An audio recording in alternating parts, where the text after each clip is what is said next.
3:18 ಕೊರಿಂಥದವರಿಗೆ ಬರೆದ ಮೊದಲನೇ ಪತ್ರಿಕೆ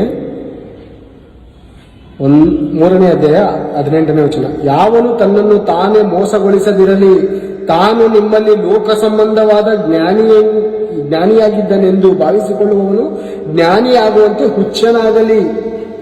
ಲೋಕ ಸಂಬಂಧವಾಗಿ ನಾನು ಅಷ್ಟು ಓದಿದ್ದೇನೆ, ಇಷ್ಟು ಓದಿದ್ದೇನೆ, ನಿಮ್ಮ ಮಕ್ಕಳಿಗೂ ಓದಿಸಿ ನಿಮ್ಮ ಮಕ್ಕಳಿಗೂ ದೊಡ್ಡ ದೊಡ್ಡ ವ್ಯಕ್ತಿ ಮಾಡುವಂತ ಹೇಳುವವನು ಏನಾಗ್ತಾನೆ ಗೊತ್ತಾ? ಹುಚ್ಚನಾಗಲಿ ಅಂತ ಹೇಳ್ತಾರೆ ದೇವರು.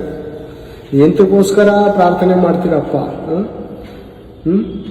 ಯಾರಾದ್ರೂ ಬಂದು ವಿಶ್ವಾಸಿ ನನ್ನ ಮಕ್ಕಳು ಓದು ವಿದ್ಯಾಸಕ್ಕೋಸ್ಕರ ಪ್ರಾರ್ಥನೆ ಮಾಡಿದ್ರೆ ತಪ್ಪಂತ ಏನ್ ಮಾಡ್ತೀವಿ? ದೇವ್ರೇ ಜೀವಿಸ ಮಾಡು, ಮಕ್ಕಳುಗಳಿಗೆ ಒಳ್ಳೆ ಓದು, ಒಳ್ಳೆ ವಿದ್ಯೆ ಕೊಡು. ನೀನು ಯಾಕೊಬ್ಬ ಪತ್ರಿಕೆಯಲ್ಲಿ ಹೇಳಿದೆಯಲ್ಲ ದೇವ್ರೆ, ಇದಕ್ಕೋಸ್ಕರ ಹೇಳಿದ್ ನೀನು. ಲೋಕ ಸಂಬಂಧವಾದಂತ ಹುಚ್ಚು ಜ್ಞಾನಕ್ಕೋಸ್ಕರ ಹೇಳಿದ್ದೀರಾ ದೇವ್ರೆ. ಯಾವನು ತನ್ನನ್ನು ತಾನು ಮೋಸಗೊಳಿಸದಿರಲಿ. ಮೋಸ ಹೋಗ್ತಾ ಇದ್ದೀರಾ ಕ್ರೈಸ್ತರೇ, ಸೇವಕರೇ, ದೊಡ್ಡ ಜ್ಞಾನಿ ಎಂದುಕೊಂಡವರೇ, ರೆವರೆಂಡ್ಗಳೇ.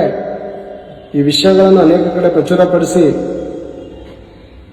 ಮೋಸಗೊಳಿಸದಿರಲಿ. ತಾನು ನಿಮ್ಮಲ್ಲಿ ಲೋಕ ಸಂಬಂಧವಾಗಿ ಜ್ಞಾನಿಯಾಗಿದ್ದನೆಂದು ಭಾವಿಸಿಕೊಳ್ಳುವವನು ಜ್ಞಾನಿಯಾಗುವಂತೆ ಹುಚ್ಚನಾಗಲಿ. ಯಾಕೆಂದರೆ ಇಹಲೋಕ ಜ್ಞಾನವು ದೇವರ ಮುಂದೆ ಹುಚ್ಚುತನವಾಗಿದೆ. ಆತನು ಜ್ಞಾನಿಗಳನ್ನು ಅವರ ತಂತ್ರಗಳಲ್ಲಿಯೇ ಹಿಡಿಕೊಳ್ಳುತ್ತಾನೆಂತಲೂ ಜ್ಞಾನಿಗಳ ಯೋಚನೆಗಳು ನಿಷ್ಫಲವಾದವುಗಳೆಂದು ಕರ್ತನು